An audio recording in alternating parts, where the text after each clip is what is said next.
Assalomu alaykum, hurmatli qarindoshlar. Sharq Turkistonda bugungi kunda Ramazonda ro'za tutish cheklanyotidi, Qur'onlar ko'ydirilyotidi, namozlar o'qish cheklanyotidi, masjidlarimiz cheqilyotidi. Bundaq vaziyatda hattoki ro'za yetkilish oldidimi 24 soat xalqimizni yana nazorat ostiga ilib, jazo lagerlariga solab, ularni ibodat qilishdan, hattoki yetlarni tabriklashdimuchu Xitoy tajovuzlari mahrum qilyotidi.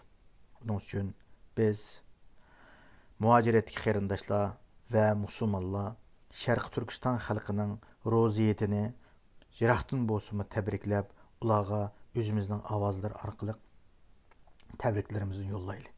Tuvanda turkcha, arabcha, inglizcha qarindoshlarimizning Sharq Turkiston xalqining ro'ziyatini tabriklagan tabrik so'zidan huzuringizga sunduq.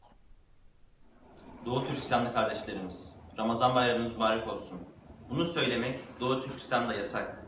Bu yüzden biz buradan Doğu Türkistanlı kardeşlerimize bu dileklerimizi ve selamlarımızı iletiyoruz. السلام عليكم ورحمة الله لأن إخواننا وأخواتنا في تركستان الشرقية ممنوعون حتى من تهنئة بعضهم بحلول هذا الشهر الكريم نقول لهم بقلوب ملؤها الاعتزاز بهم رمضانكم مبارك. Alaikum to all my brothers and sisters in East Turkestan and Ramadan Mubarak. Saying Ramadan Mubarak is illegal in East Turkestan. I'm saying it from Istanbul, Turkey.